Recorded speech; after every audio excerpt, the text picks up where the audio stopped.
Nous sommes aujourd'hui là pour défendre les actions du chef de l'État et de son gouvernement. Le ton est ainsi donné. Devant les membres de la coalition du mouvement du nouveau départ, CMND, le président de ce creuset dévoile l'objectif de cette rencontre, celui de défendre les actions du gouvernement. Pas de débat pour ces jeunes. L'an 1 de leur candidat, désormais chef d'État, est plein de réalisations. Nous avons été quand même marqués par la réduction du train de vie de l'État, l'annulation des concours frauduleux, la lutte contre les faux diplômes et l'organisation des concours transparents, la maîtrise du délestage et le développement de plusieurs pôles de production d'énergie pour juguler définitivement la crise. Un meilleur dispositif sécuritaire réduisant drastiquement les braquages, la nomination des chefs-lieux du département, la libération des espaces publics, même s'il est à reprocher quelque peu la méthode et l'insuffisance de la sensibilisation. Une conférence publique suivie d'une communication sur les réformes entreprises par le gouvernement. Si nous passons 5 ans ici et que nous ne réformons pas et laissons le pays dans l'état où nous l'avons trouvé, ce serait un crime contre le Bénin. Parce qu'on ne peut pas raisonnablement avoir découvert ce que nous avons découvert et sous prétexte de nous ménager, laisser aller le statu quo. Il dit, quel que soit ce qu'il en coûte à chacun d'entre nous, nous allons réformer et nous allons continuer à réformer. La CNMD fait cette promesse. Nous rassurons que le jardin bénin sera cultivé par nous tous, en particulier le CMND, la CMND, pardon, et nous ne laisserons plus la place aux mauvaises herbes, c'est terminé. La coalition du mouvement du nouveau départ est un creuset de jeunes. Elle a principalement œuvré pour l'avènement au pouvoir du président Patrice Talon.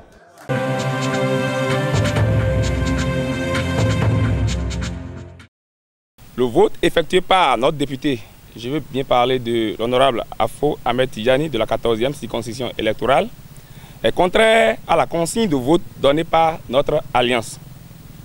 Le vote a été effectué sans consultation préalable au niveau de notre circonscription électorale notamment, des leaders d'opinion, des cadres, des acteurs majeurs de notre groupe politique.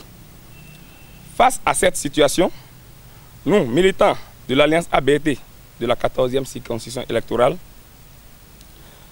désapprouvons ce choix de l'honorable Afo Ahmed Tidjani et réitérons notre soutien au gouvernement du président Patrice Talon et au leader de notre alliance, le président Abdoulaye Biotchane.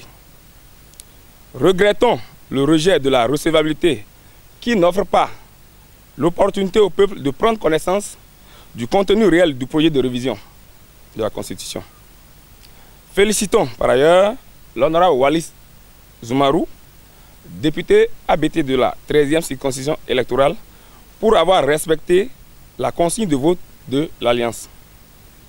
Félicitons le président Patrice Talon et son gouvernement pour les nombreuses prouesses effectuées au bout d'un an de gestion à la tête de notre pays, et nous l'invitons à poursuivre la mise en œuvre de son programme d'action pour le bonheur de nos populations.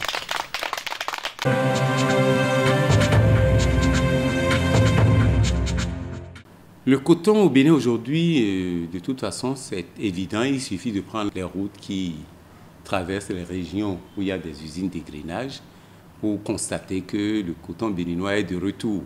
Le coton africain et le coton américain sur le marché international sont dans une concurrence où il y a faux jeu d'un côté, parce que les règles de l'OMC interdisent ou n'acceptent pas qu'un pays comme les États-Unis subventionne le coton à la hauteur où ils le font, alors que les pays africains n'ont pas les ressources qu'il faut pour subventionner leurs cotonculteurs, encore moins subventionner leurs égreneurs et autres. Ce parcours a commencé depuis 2003. On a eu quelques succès, tout au moins en matière d'inscription de la question à l'ordre du jour. Alors, ces 4 pays qui vont être rejoints par d'autres, le Sénégal frappe à la porte, le Togo sera là à partir des jours qui viennent à Cotonou.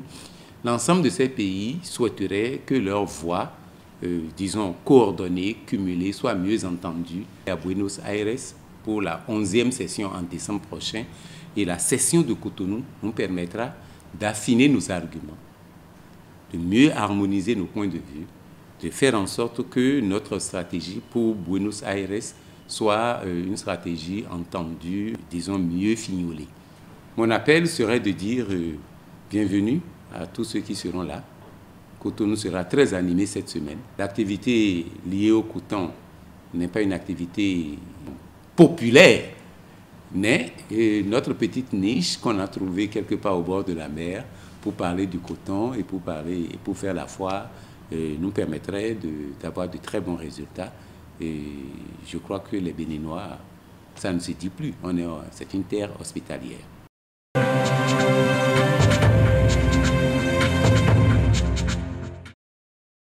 Un vendredi pas comme les autres à Parakou.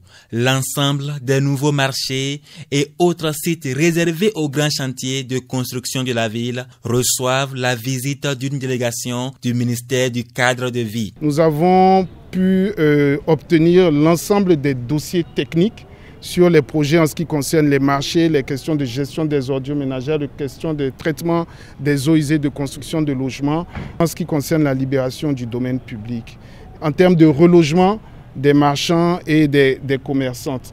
Donc nous avons constaté d'une part les efforts d'investissement que la mairie a fait en aménageant des sites, en construisant des hangars, en assurant la propreté des lieux. Nous avons aussi constaté un certain nombre de difficultés auxquelles la mairie fait face en matière de gestion des ordures ménagères, de gestion des boues de vidange. Et donc nous avons convenu ensemble de ce que l'État pourrait faire en appui à la commune pour l'aider à résoudre ces problématiques-là. Le directeur des services techniques de la mairie de Parakou apprécie à sa juste valeur cette initiative et croit en un lendemain meilleur pour la troisième ville à statut particulier du Bénin.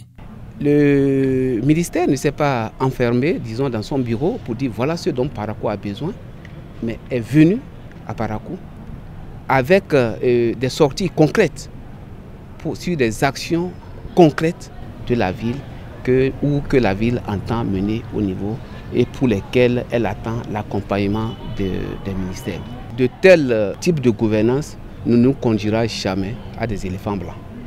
Au nombre des préoccupations de développement abordées, il y a le projet de création d'un centre international de conférences, puis le démarrage des travaux d'aménagement de la voirie prévue pour fin 2017.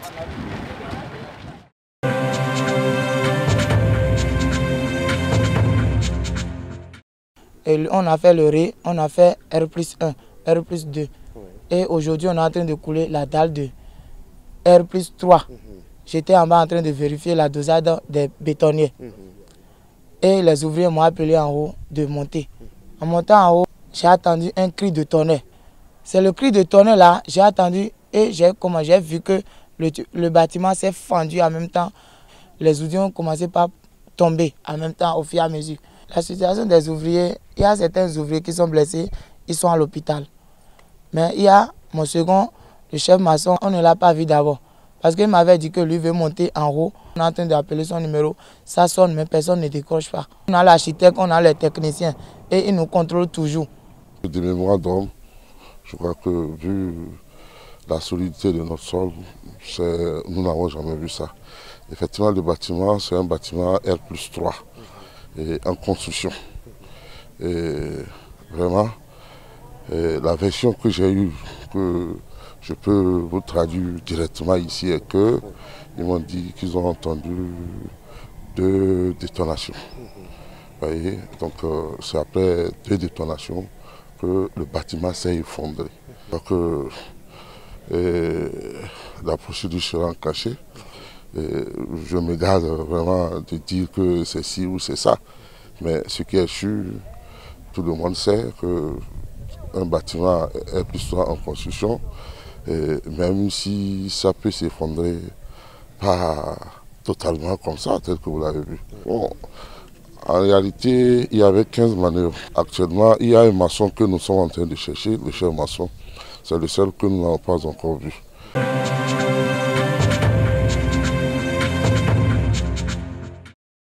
Avril 1983, avril 2017, 34 bougies déjà pour la station régionale de l'ORTB Parakou. L'événement marqué par la délocalisation de ces émissions avec un personnel dévoué vise à rassurer l'auditoire de l'engagement des responsables de l'office à satisfaire les populations à travers des prestations de qualité.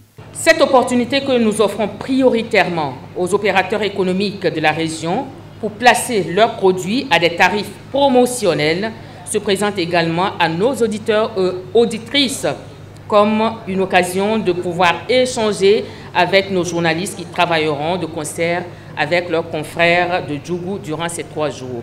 La directrice régionale ne manquera de rappeler l'implication personnelle du directeur général de l'ORTB pour la visibilité des efforts de ses agents. Je voudrais que nous puissions saluer le pragmatisme du directeur général Joël Hundolo qui a choisi de faire du cadre de Radio Parakou un défi personnel. Et il offre ainsi la possibilité à Radio Parakou de se faire capter partout dans le monde. Que de chemin parcouru en 34 ans. Et à l'orée du 35e anniversaire, nous promettons de faire mieux. Les mots de bienvenue des autorités communales puis le témoignage du représentant du préfet de la Donga galvanisent la troupe pour un nouveau départ. Toutes nos reconnaissances et que ces genres d'initiatives soient pérennes. Aujourd'hui, nous sommes dans le contexte de la décentralisation. Et ce qui est vraiment notable, c'est que la radio a participé à la veille citoyenne. À travers le contenu de la grille des programmes de Radio Parakou, les auditeurs peuvent vivre pendant 3 jours les secrets des coulisses de leurs stations préférées.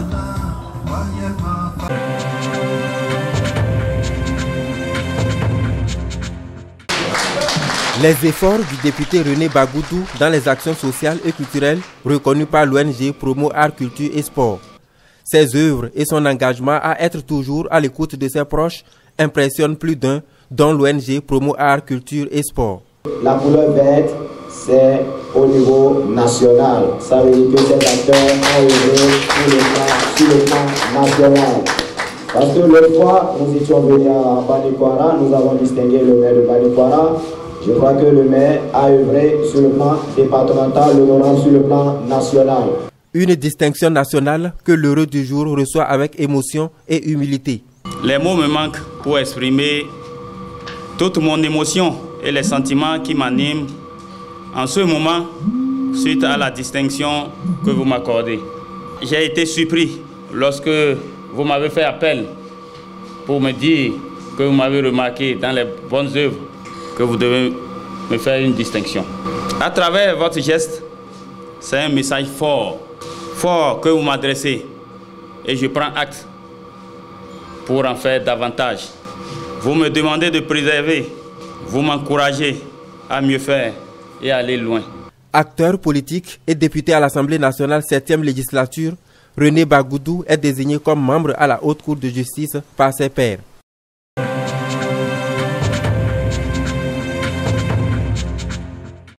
Derrière le clavier d'un ordinateur et au bout du clic, une nouvelle forme d'escroquerie et de délinquance se construit.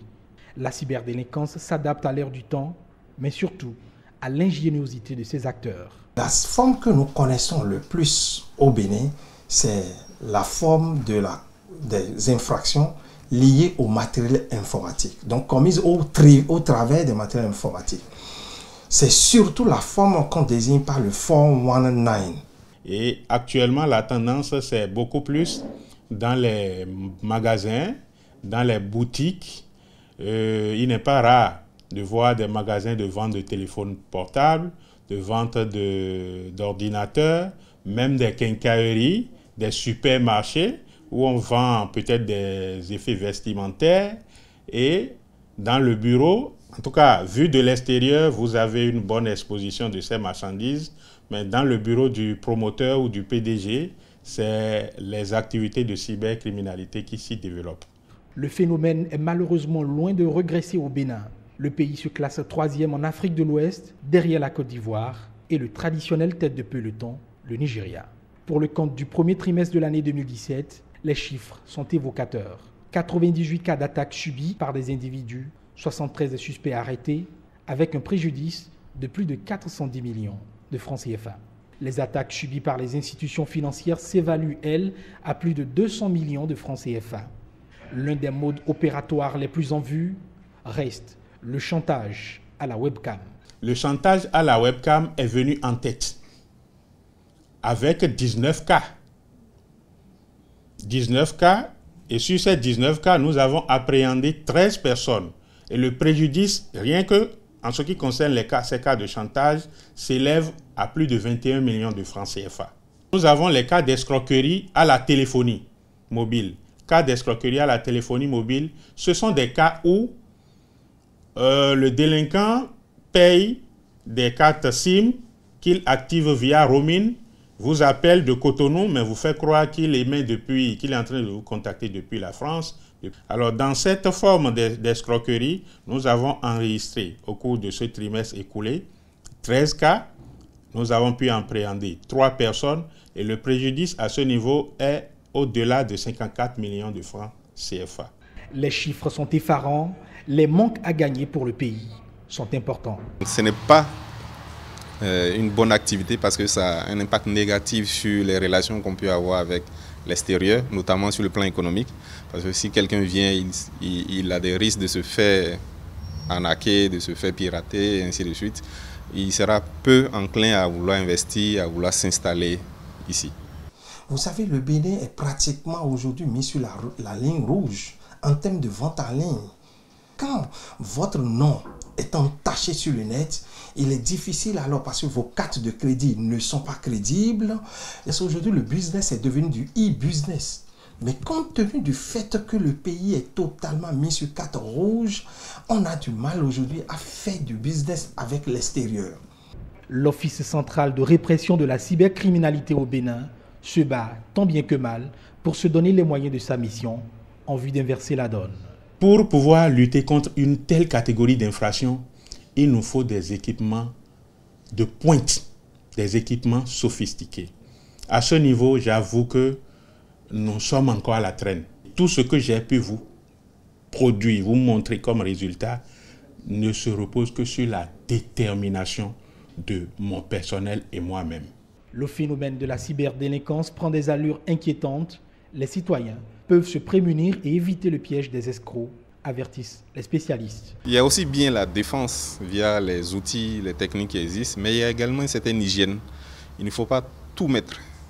Il faut savoir que ce qu'on poste, ce qu'on publie, peut plus tard être utilisé contre nous ou contre nos amis. Donc, ces deux éléments sont assez importants pour essayer de se protéger, notamment sur Internet et les réseaux sociaux. Mais je rappelle qu'il n'y a pas de sécurité à 100%. Les citoyens doivent d'abord dénoncer véritablement les jeunes qui dorment à côté d'eux, parce que quand vous les observez, on les reconnaît plus facilement. De par leur train de vie, on les reconnaît dans nos quartiers. La cyberescroquerie, confortée par une cyberdélinquance aux 1001 stratégies, tente à faire du Bénin une destination peu recommandable. Le phénomène se bonifie. La réplique devrait être à la hauteur de l'attaque.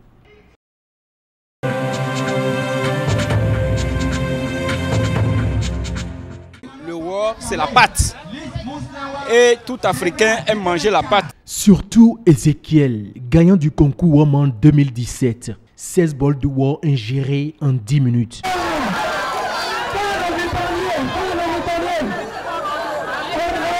Il n'a pas pu battre son propre record de 19 bols de wok comme l'année dernière. Le wok, qui est une spécialité de la gastronomie béninoise, est à valoriser. Quand on va au Togo, par exemple, on appelle à Koumen, et qu'on consomme au Togo. Au Mali, on parle de to pour la pâte. Ici, dans la localité où on est ici, on appelle women. Quand vous expliquez, c'est tout comme si on est dans la pâte. Et l'idée est venue à un jeune que nous suivons nous tous, on appelle Olivier Noukouken, et qui a voulu faire la promotion de la pâte wok à Women. Mais avant cette compétition de dégustation rapide, il y a eu le Wokuse, un concours de cuisine accéléré, 30 minutes chrono pour faire cuire la pâte wok et la sauce gluante. Après dégustation des membres de jury, Dame Rose finit première face aux deux autres qui n'ont pas démérité. Nous avons préparé la pâte et la sauce gluante et j'ai été déclarée première par les membres du jury. Je suis contente.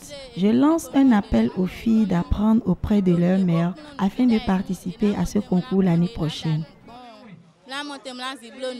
Le festival des 3W, entendez par là, Week-end de War à Womé, se veut être un festival de promotion de la pâte.